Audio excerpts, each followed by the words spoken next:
I think we can probably go ahead and get started, if that's okay, everyone here. Thank you for coming. My name is Alexandra Zaballero-Sims. I'm a senior professor of practice here at Tulane in the Department of Psychology.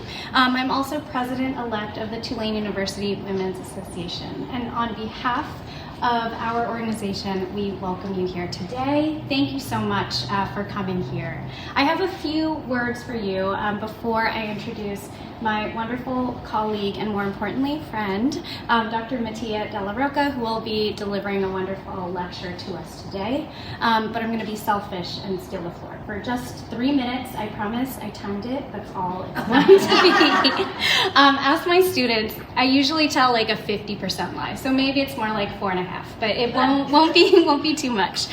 In any case, our organization was founded in 1910, and for well over 100 years, we've provided networking and activity opportunities for folks within the Tulane community. And if you don't believe me, you can visit our scrapbook over here that we have from University Archives. We have some pretty spicy square dancing photos if you want to check those out. They're pretty amazing from the 40s.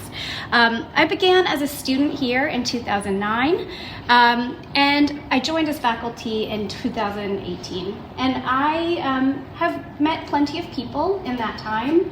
But around 2022, after really the worst part of the pandemic, I realized I wanted some more social connections. I wanted to meet people outside of my department, and I thought maybe Tulane Women's Association could help with that. I'm a practicing child psychologist. I'm trained as a school psychologist, and I'm also a teaching professor here at Tulane. And I spend a lot of time talking with folks about social connectedness and how important that can be for our wellness and really for our mental health, and what social connectedness and support can look like kind of varies for different people. In a lot of the research that I look at, when you think about kids in schools, for example, we think about parents, of course, family members, we think about peers, we think about different people, but we know that that can look different for different folks. For me here at Tulane, I'm not a kid in school anymore, even though I might act like it sometimes. I'm no longer a kid in school. But for me, I know that social connections are important. They definitely help me feel like I belong, like I am part of the community, and Tulane Women's Association has absolutely helped that for me. And so with that, I invite you to join us. We are a very inclusive group. We love new folks. We do all sorts of activities and love when new people join our group. One thing we've particularly done in the past couple of years is joined Alamea, which has really helped with our ability to network with other groups among faculty and staff, other affinity groups here at Tulane, and has even further expanded my personal network, and I have enjoyed that so much.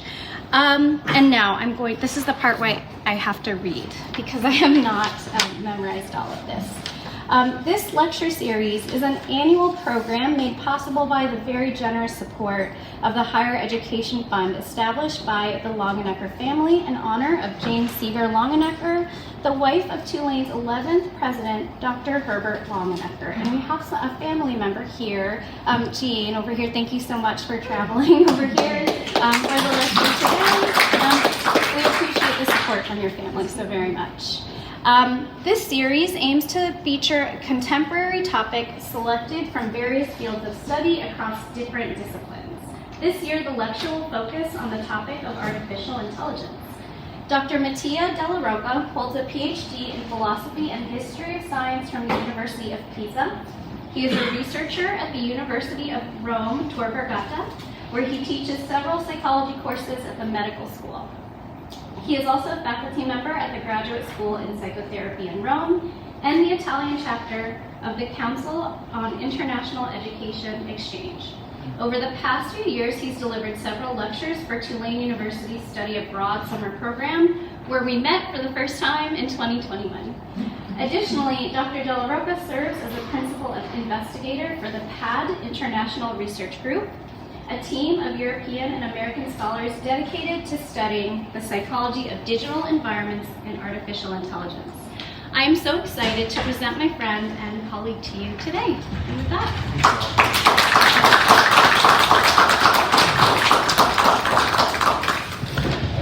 Thank you, Alex, and thank you all, ladies and gentlemen. To me, it's such an honor to be here today and to have the opportunity to deliver this lecture about my research topic to you.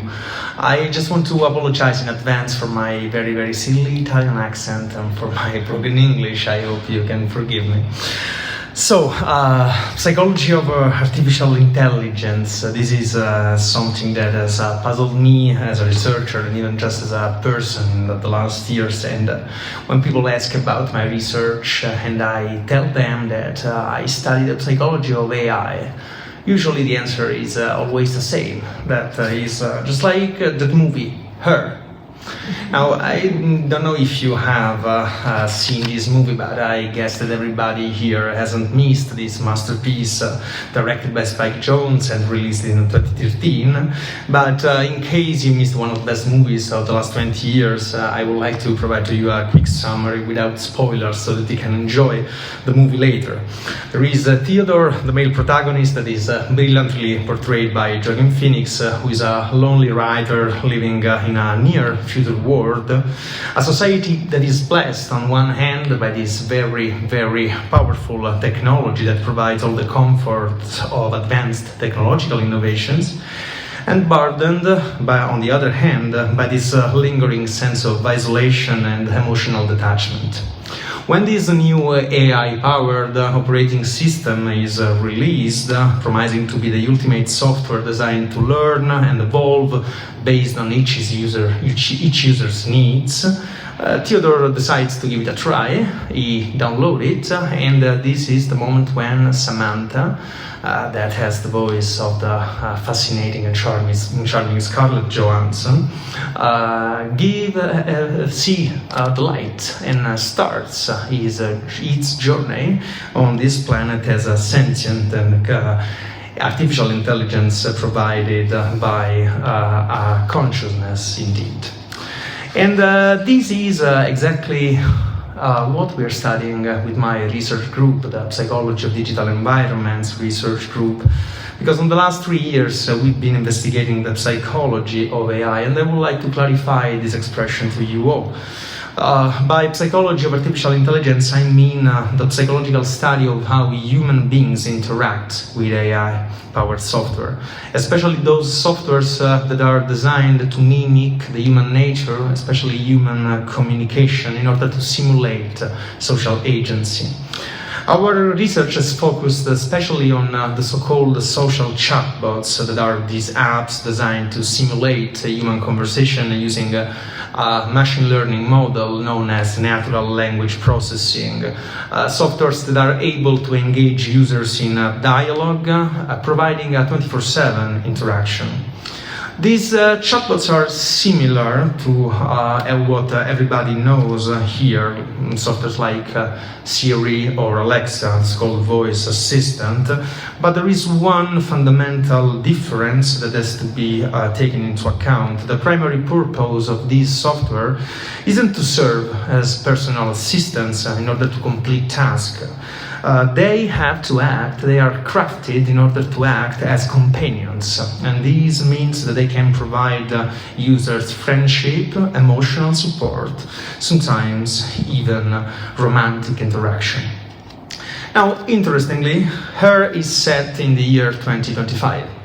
And according to the narrative of the movie, by now we should be on the brink of some sort of revolutionary breakthrough, surrounded by autonomous cognitive agents with some personas that are perfectly tailored to fit our desires, capable of learning from us and eventually even surpassing us. But coincidentally, 2025 is also the year I'm delivering this lecture here in front of you, and the fact that this morning I had to shout 3 times Siri, the famous iPhone voice assistant, just to send a text to my mother in Italy, already makes one thing abundantly clear. If you're looking for accurate projections and timelines on technological progress, sci-fi isn't exactly the most reliable source. And still, we shouldn't dismiss this happy coincidence. Her, after all, provides an excellent framework for today's topic, the psychology of AI. Because this is not something that has to do for the possibility or the alleged possibility that soon there will be some sort of emergence of an autonomous artificial mind, something that frankly remains neither real nor likely to happen sometime soon. Instead, Her stands out because it offers a brilliant cinematic adaptation of an ancient myth you're probably already familiar with, the myth of Pygmalion. Now, in my view, this myth perfectly encapsulates everything we need to understand in order to address my research topic. This is an example of what we do, a social chatbot like Replika, an app that has become infamously famous in Italy because it has been banned by the Agency for the Protection of Personal Data, a social companion that is able to engage in friendly or even romantic conversations even with minors. And what this has to do with the idea and the myth of Pygmalion and Galatea. Now, it's undeniable that this myth represents some sort of timeless archetype in Western culture. I guess that everybody knows the story, but let me summarize this for the sake of my argument. Pygmalion, this talented sculptor, in some versions the king of Crete, becomes disillusioned by the flaws that he sees in human nature, especially in female nature. And therefore he decides to create something that he feels like pure. Therefore, being such a talented sculptor, he decides to carve this ivory statue, embodying all his ideals and all his wishes, all his representations, mental representations of beauty and perfection. He falls in love with this statue, and praying day after day the goddess Aphrodite. One day the goddess answers his prayer and brings the statue to life. This is the birth of Galatea, just like in the movie Her, Samantha sees the light for the first time, starting from exactly the desires and the wishes of Theodore, the protagonist of the movie. Now, it's undeniable that this myth has become an archetype because it has met such a fortune during the history of the Western civilization. Think about, for example, this very early representation in the 14th century in one of the manuscripts of the Roman de la Rose, one of the most important romantic poem of the French history. But think about the sculptures of Auguste Rodin that are at the Louvre Museum, or an immortal novel like Pygmalion, a theatrical play actually, and a source of inspiration for so many other works later. It's undeniable that these powerful myth has a strength that is able to inspire artists, philosophers, scholars. It has done this, but at the very same time, we cannot deny that in recent years, the latest wave of progresses that we have seen in artificial intelligence has made us increasingly familiar with the idea of interacting with softwares that resemble more and more humans, once again amplifying the evocative power of this myth. But there is another coincidence that strikes me as a philosopher and a psychologist, because when we think about the name of Pygmalion in the field of psychology, we actually think about the Pygmalion effect. What is the Pygmalion effect? This is the common name that we give to a very well-known psychological phenomenon, a social psychological phenomenon, that summarized is what happens when higher expectations lead to improved performance in somebody. This is usually what a teacher should say to himself or herself when entering a classroom for the first time. This is gonna be the best class in my whole life, because having this idea at the very beginning of the educational journey, our beliefs about the others will engender some actions that will foster and boost the behavior of these other people. And these, in turn, will start creating some sort of virtuous circle, because these people will internalize our expectations, and therefore they will perform better. So in the end, when it will be the time to grade their performances, we will say to ourselves, you see, I was right about them. This is what we usually call a self-fulfilling prophecy in psychology, and this is something that shows us in a very good way how much our cognition can impact on our behavior, how much our expectations can influence the social environment around us. And this Pygmalion effect is something that, according to me, together with the whole Pygmalion myth, should be considered as some sort of cornerstone for understanding the psychology of the artificial intelligence the way I see it together with my group. I just think of it as some sort of very powerful heuristic metaphor that can allow us to understand what are the deepest nuances, the deepest implications and entailment of this discourse, the discourse around the interaction between humans and artificial intelligence. Now, in order to support my argument, I have to do something very, very European. So I have to ask you to take a closer look to the original version of the myth of Pygmalion. Because, this is like Disney's animated adaptations of traditional fairy tales. Sometimes we miss something in this adaptation to current times and current tastes.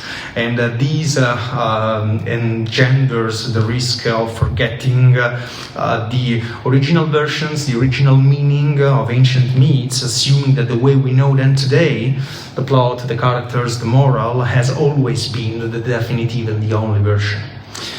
But I think that if we truly want to uncover the deeper meaning of what we're discussing, we need to dig beneath the surface. So, this is the original version of the myth. Now, in order to be very, very frank and respect the tradition of my mentors, I should admit that there are earlier traces of these narratives, but this is the first official version, so to say. The myth of Pygmalion, as it appears in one of the most exquisite classics of Latin literature, Ovid's Metamorphoses, that was written between the year 2 and the year 8 of the Common Era. Now let's delve into this text and let's see which clues we can catch in order to deepen our understanding of this myth. Pygmalion lived without a companion, unmarried, and for a long time remained without a wife. Meanwhile, with incredible artistry, he carved a figure of such beauty that no real woman could match, and he fell in love with the work he had created. The face looked like that of a real virgin, who seemed alive and eager to move, had she not been restrained by shyness. So much art was hidden behind her skill. Pygmalion admired and felt a passion for that fake body.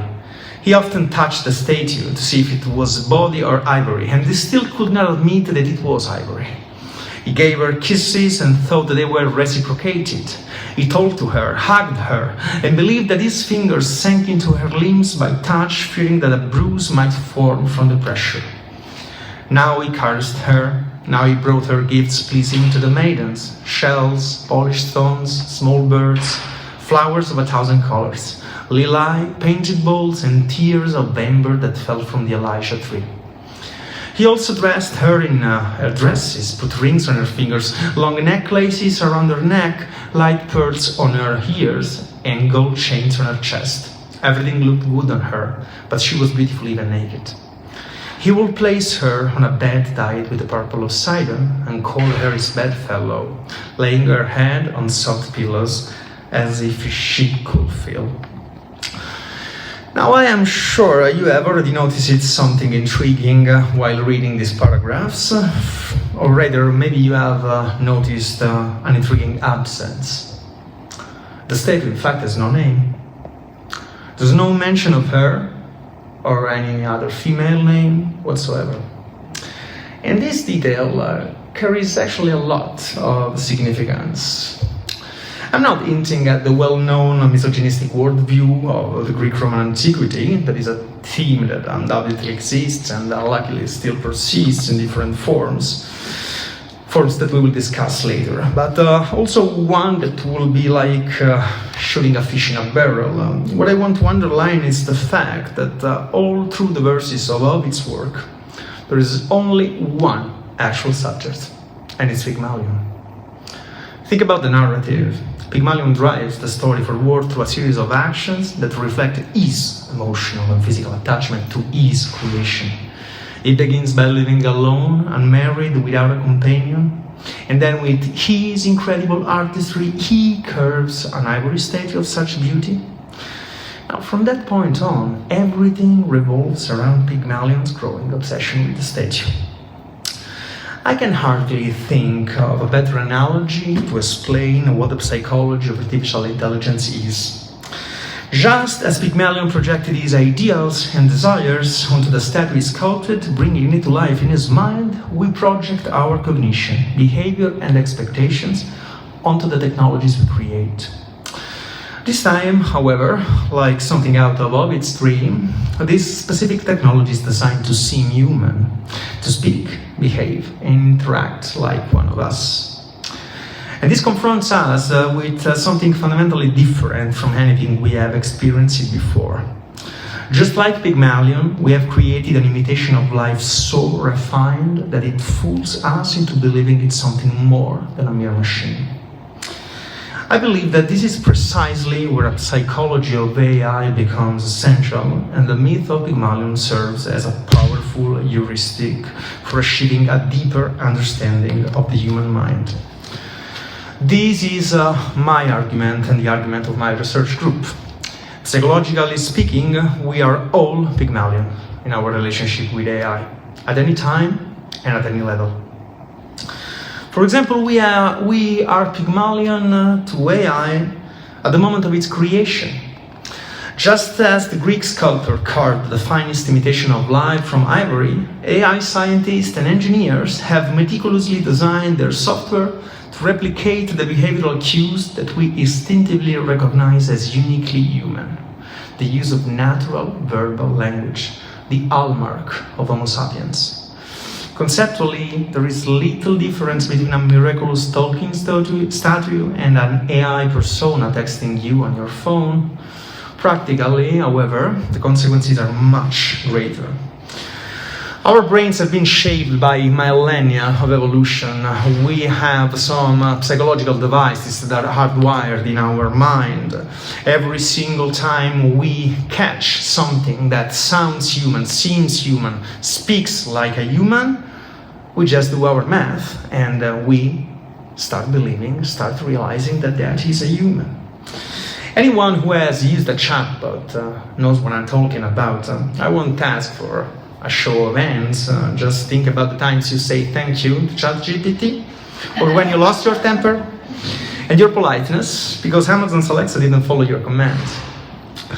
Logically, you knew you were interacting with a machine, but you couldn't help feeling as though you were part of human-like exchange. That's the way our minds are wired to work. And being aware of the true nature of these machines isn't enough to protect us from falling into this cognitive trap. We know this from a very long time, since a very long time, well before computers became such an integral part of our daily lives. The tendency to attribute human characteristics, intentions, and motivations to non-human entities has been a subject of study in psychology for decades.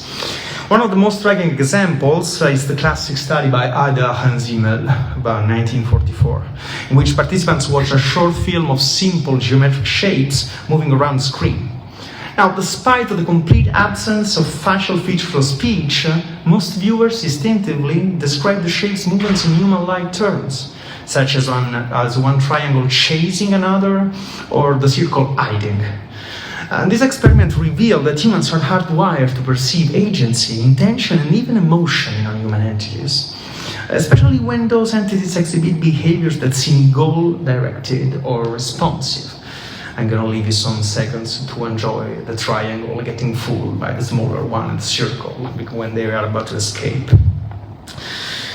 Now, these cognitive bias plays a fundamental role in how we interact with AI systems, as we tend to project social meanings onto their responses, however mechanical or pre-programmed those responses may be. Building on these innate tendencies, the so-called CASA, Computers Are Social Actors paradigm by Nasser Reeves, elaborated the first time in 1996, sheds further light on how humans treat computers and AI systems as if they were social beings. Their research showed that people unconsciously apply the same social rules and expectations to machines as they do to humans, offering politeness, attributing personality traits based on tone or behavior, and responding emotionally to feedback from the system. Just like one of my brilliant pupils and young collaborators, Georgia, said once, after all, we say that our phone is about to die when the battery is running out of power. This is where the Pygmalion analogy fits perfectly. Just as Pygmalion projected his desires and ideals onto his creation, we constantly anthropomorphize our digital devices and the software running on them, imbuing them with human-like qualities. The more convincingly these systems simulate human communication, the more we treat them as genuine social agents, blurring the line between human and artificial interaction. In doing so, we engage in a relationship where we aren't merely users of technology, we become co-creators of the social dynamics we attribute to the systems, shaped by the illusions we willingly accept. And we can move on to another aspect of our relationship with these apps. And the myth of Pygmalion, still in this case, retains its heuristic value. To AI, we are Pygmalion not just at the moment of its creation, but in every single interaction we have with these systems. The mythical sculptor made the statue increasingly human by continually adding new behaviors and meanings to the vocabulary of his interaction with it. Similarly, the AI-based software we use today is designed to observe, collect, and remember every subtle nuance of how we engage with it.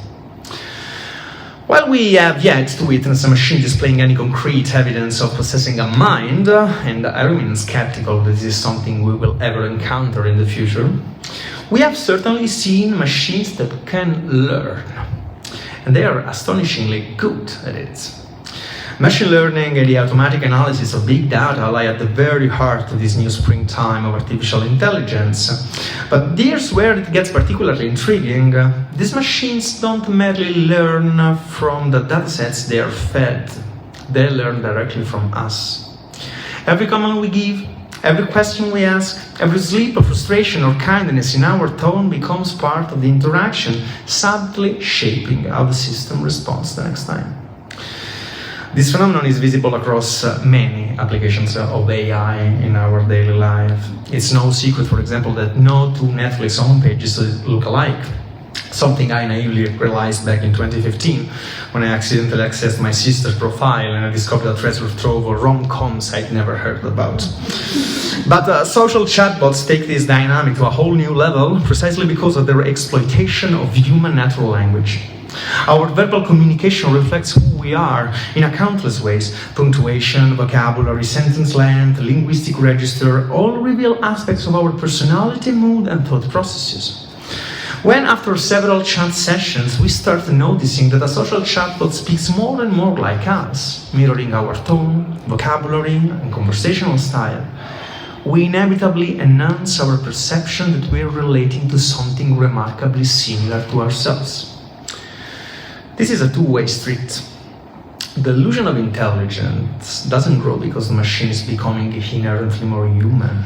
It grows because the machine becomes better at reflecting those fragments of humanity we have projected into it. And we finally, to AI, become Pygmalion the moment we look closer and begin to see how our biases have been imprinted onto them. It's a sobering realization. The systems, for all their complexity and sophistication, are not independent thinkers, but rather faithful echoes of our collective imperfections.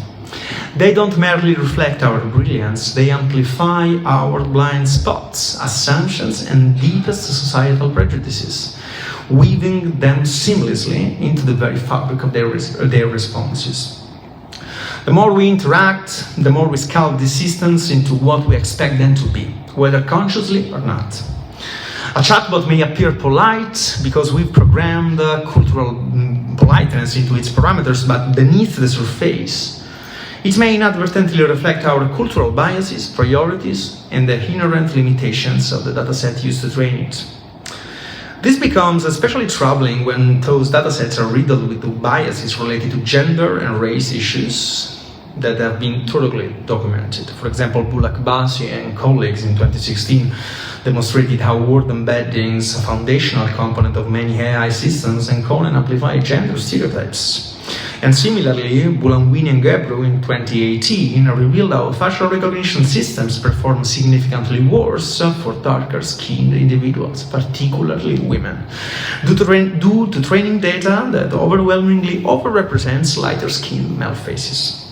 In a lecture I gave last year at the ResViva International Research Center on Life Sciences, the research center I belong, I showed the audience examples of outputs generated by Runway 2, a popular generative AI tool for creating images from text prompts.